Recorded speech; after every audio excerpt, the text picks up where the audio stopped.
for Karen Petrie. Karen!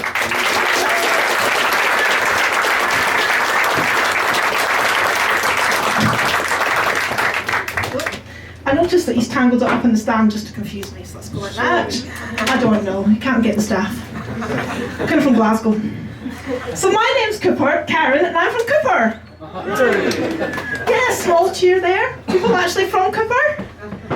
You must be, because otherwise why'd you cheer for a small commuter town where nothing happens? You know something, I can't speak tonight, and I've been drinking orange juice, and these guys are all drinking alcohol, so it's just not fair. But nothing much happens in Cooper.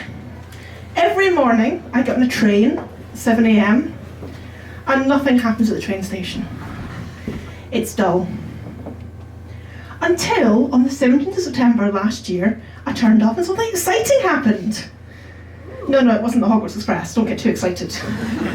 And it wasn't even Michael Portillo wearing his salmon suit and his avocado tie and about to do a rail programme. That would be, well, exciting. Somebody must watch it. It was two octogenarians hitting each other and arguing. I was like, what the hell is going on here? And I listened a bit and thought, oh, it's politics, I've not had any coffee yet, I can't cope. So I got on the train. Then I got to Dundee and realised it was Better Together versus Independent Scotland. I had a pint of coffee on the train, so my brain was working, you see. And I thought, oh, shit, is that a year away? I better fucking make up my mind. The problem is, I quite like being Scottish. You can see I'm wearing a tartan dress. A friend said to me today, Karen, that's a really nice tartan tunic. I was like, it's a dress. It came in short, medium and long, and this is the long one. And she said, oh, I suppose you need short ones for people who are 5'2" who want to be sluts as well. I think I might have lost a friend today. And I mean, over the summer, I went to a music festival, went to the Velodrome Music Festival up on the Highlands. Anyone been? One person? Good, you know what I'm talking about. And we just listened to James, very hippie, very calm music, everybody singing along. Bagpiper came on the stage, played a chord, and we all started. Oh, flower of Scotland, when will we see your like again? No, you've got to sing it in a really Scottish accent. We fought and died for your wee bit hill and glen. We stood against them. Against who? You've got to be militant there. Proud Edward's army and send them homewards to think again.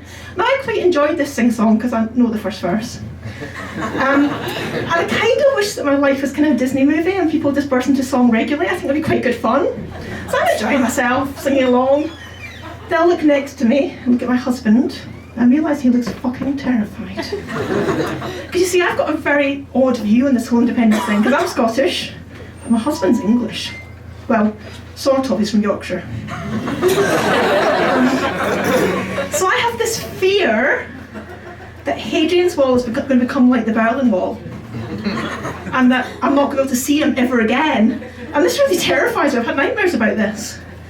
And then I realised, with the law, that we own a house in Scotland, so I'm financially viable. It's not that bad. But I thought, well, I wonder what English people think about this. So at Christmas, I asked my father-in-law, who's a Yorkshire farmer with not very much views on anything, really.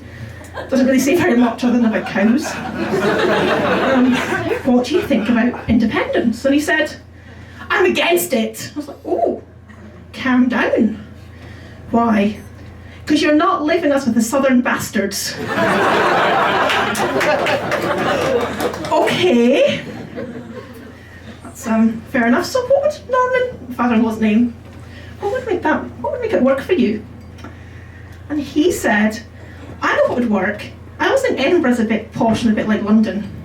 So give Edinburgh to the English and you can take Yorkshire instead. I'm like, okay, would that make it work? Not quite, because we wouldn't even leave our worst enemies to the Conservative bastards. So let's get to St Andrews as well, because it's a bit English, and we can take Lancashire. And at that point, independence will work for us. It's like, okay, so that's quite a different view, really. But what do I think? Well, I'm head of undergraduate studies at the School of Computing at the University of Dundee. If you think that's a long job title, I'm actually Head of Undergraduate Studies, Senior Lecturer, and Director of Public Engagement at the School of Computing at the University of Dundee, and Director of Education for the Scottish Informatics and Computer Science Alliance. It doesn't fit on business cards. But Alex Salmon promises me it will in independent Scotland. But one of the things that's really difficult about my job is I have, a Polish girl with her father, and an English girl with her father, and the Polish father says to me, how much will it cost? I'm a bit worried about money. Oh, it's free, don't worry. The English father says, how much it costs? £9,000 to you. Actually, I should make a disclaimer on behalf of the university. It's actually only 7,000, so very generous scholarships of £2,000, just in case anyone wants to know. And they said, oh, well, it doesn't seem very fair. It's like, we think that's not fair. They should try my life. Because we have meetings, we talk about quotas for students. How many Scottish, how many English, how many EU, and how many overseas we're going to have in each degree program. Those meetings used to be really straightforward. You did the maths, got the numbers, that was fine.